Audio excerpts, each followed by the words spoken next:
Bem-vindos às Pfizer Talks. A investigação clínica tem dado cada vez mais provas na garantia de uma melhor e mais prolongada qualidade de vida. Mas há limites éticos que estão cada vez mais bem definidos e que são cada vez mais debatidos, e importa saber quais são. É para conversar sobre este tema tão delicado que temos connosco a investigadora, a professora doutora Maria Alexandra Ribeiro. A professora doutora Maria Alexandra Ribeiro é licenciada em Biologia e doutorada em Fisiologia e Bioquímica pela Faculdade de Ciências da Universidade de Lisboa. Tem 2 pós-graduações em Bioética do Instituto de Bioética da Universidade Católica Portuguesa e é professora auxiliar convidada da Nova Medical School, a Faculdade de Ciências Médicas da Universidade Nova de Lisboa. É membro do Board da Rede Europeia de Comissões de Ética e representante de Portugal da Ética no Expert Group on Clinical Trials da Comissão Europeia. Foi vice-presidente da SEIC, a Comissão de Ética para a Investigação Clínica, desde 2011 e atualmente é presidente desta comissão. A SEIC, a Comissão de Ética para a Investigação Clínica, foi criada em Portugal em 2005, na dependência do Ministério da Saúde, sendo um organismo independente, incumbido de assegurar a proteção dos direitos, da segurança e do bem-estar dos participantes nos estudos clínicos e de garantir os mesmos juntos da sociedade, através da emissão de um parecer ético sobre os protocolos de investigação que lhe são submetidos. Esta comissão é constituída por um conjunto de personalidades com reconhecida experiência nas áreas da bioética, da genética, da medicina, das ciências farmacêuticas, da farmacologia clínica, da enfermagem, da bioestatística, da área jurídica e teológica, bem como por doentes e outras personalidades que garantam os valores culturais da comunidade. Bem-vinda, professora Maria Alexandra Ribeiro. Começo por lhe perguntar qual é que tem sido a evolução da importância das questões de ética na investigação clínica em Portugal. Bom dia, muito obrigada em primeiro lugar pelo convite.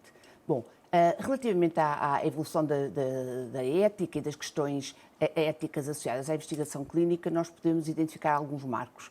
Conforme referiu, a SEIC foi criada de facto em 2005, através da lei que transpôs a diretiva europeia dos ensaios clínicos e, portanto, constitui a primeira regulamentação em termos de ensaios clínicos. Até à data, os ensaios clínicos eram avaliados numa perspectiva ética, seguindo aquilo que são os princípios éticos gerais, mas, de facto, em 2004, com a saída da lei, temos realmente um quadro regulamentar que acaba por se criar uma estrutura mais ou menos harmonizada a nível de toda a Europa.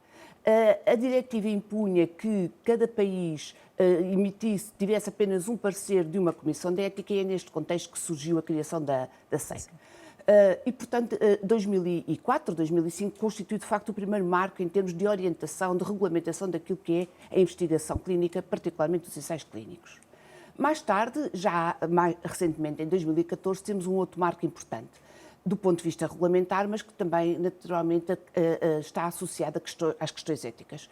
Temos, pela primeira vez, uma lei que cria e que regulamenta toda a investigação clínica, que não apenas os ensaios clínicos com medicamentos ou os estudos com dispositivos médicos, e de facto, esta lei vem trazer um quadro harmonizado a nível de todos os estudos que se encaixam na definição de investigação clínica.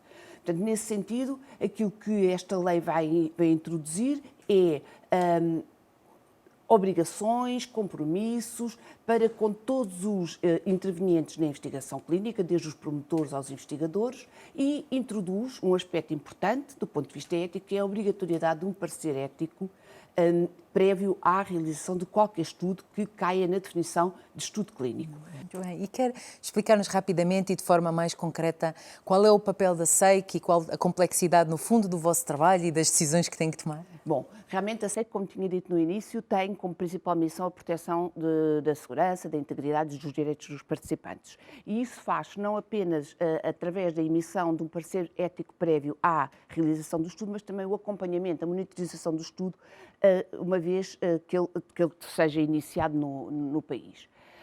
Do ponto de vista da aprovação, naturalmente que a SEIC, para além dos requisitos que a própria lei impõe, a SEIC vai cumprir princípios éticos gerais aplicáveis à investigação clínica. E, portanto, desde logo tem que se debruçar sobre os aspectos éticos e metodológicos do estudo, começando por olhar para a validade e para o interesse social e clínico do estudo, olhando para a validade científica, será que o estudo e aquele protocolo responde efetivamente à questão que se coloca? Depois, um aspecto importante também tem a ver com o respeito pelos participantes e pela população que vai ser incluída. Portanto, aí vai-se olhar para os critérios de inclusão, para os critérios de exclusão. Será que a população que se pretende incluir é a população mais adequada para a resposta à questão que se colocou? Será que aqueles participantes que foram preconizados com todas as medidas de minimizar riscos e maximizar benefícios? Será que existem grupos que possam estar particularmente mais suscetíveis a riscos ou, pelo contrário, existirem alguns grupos que possam estar a ser subtratados? Portanto, isto são aspectos que são, de facto, importantes, esta avaliação, que, no fundo, é aquilo que genericamente se fala na avaliação do risco e do benefício. Mas a SEC também tem que avaliar o documento do consentimento informado, o seu conteúdo, vai ter que também avaliar as condições dos centros de ensaio, dos investigadores, perceber se de facto eles têm condições adequadas que permitam a realização de um estudo por um lado e salvaguardar a segurança dos participantes. E, portanto, de facto, estes são, digamos, os aspectos major para a avaliação, para a tal avaliação destes aspectos éticos e metodológicos. Bem, e quer dar-nos alguns exemplos de consideradas, enfim, boas práticas clínicas, boas práticas de ética, no fundo, na investigação clínica? Sim. Bom, quando nós falamos em boas práticas, muitas vezes falamos exatamente nas boas práticas clínicas e as boas práticas clínicas são indissociáveis da ética. Exatamente. No fundo, estas boas práticas clínicas são um conjunto de normas que preconizam uma série de procedimentos em todas as etapas do estudo, desde a concepção do estudo até à condução e depois até ao próprio relato dos dados do estudo, e são dirigidas aos vários intervenientes, investigadores, aos promotores, às comissões de ética. Portanto, no fundo, estas boas práticas clínicas criam mecanismos ou normas que vão, por um lado, proteger a segurança, a integridade, os direitos dos participantes e, por outro lado, garantir que os dados que são obtidos de uma forma rigorosa e, no fundo, íntegra, para garantir a própria integridade do estudo. Portanto, na prática, podemos olhar, por exemplo, para o consentimento informado. O consentimento informado, para além de ser um requisito legal, é um requisito ético, a obtenção de consentimento informado, mas é também um aspecto que está contido nas boas práticas clínicas exatamente como um princípio. Nenhum estudo se pode iniciar sem ter sido obtido o consentimento informado e as próprias boas práticas dizem que nenhum procedimento para o estudo pode ser iniciado antes de ter sido obtido o consentimento informado. Outro exemplo, como eu já referi, é a avaliação risco-benefício. De Portugal, nós podemos dizer que temos que os ensaios clínicos e a investigação clínica está bem balizada, quer do ponto de vista ético, quer das boas práticas clínicas. E é uma das áreas em que é fundamental que todos os participantes, atuais ou potenciais participantes no futuro, entendam que de facto toda esta área é muito regulamentada, é tudo de facto muito documentado a todas as autoridades, todos sempre com este objetivo de assegurar a segurança e a integridade de quem participa. Existem vários mecanismos, desde logo os legais, que no fundo refletem os princípios éticos, mas depois as próprias boas práticas clínicas, quer a guideline aplicável aos ensaios clínicos, quer depois a própria norma aplicada aos dispositivos médicos, de facto criam um referencial para todos os intervenientes na investigação. Quais é que consideram que são, atualmente e para um futuro próximo, os principais desafios, os assuntos mais complexos que no fundo, a ética tem que tratar, tem que tomar decisões ou tem que acautelar para quando falamos de investigação clínica? Quais é que são assim, as áreas mais quentes ou mais complexas? Nós estamos num ponto de viragem, de facto. A introdução das novas tecnologias, todos os sistemas informáticos, as plataformas, não só a nível dos ensaios clínicos, está a criar um desafio muito grande.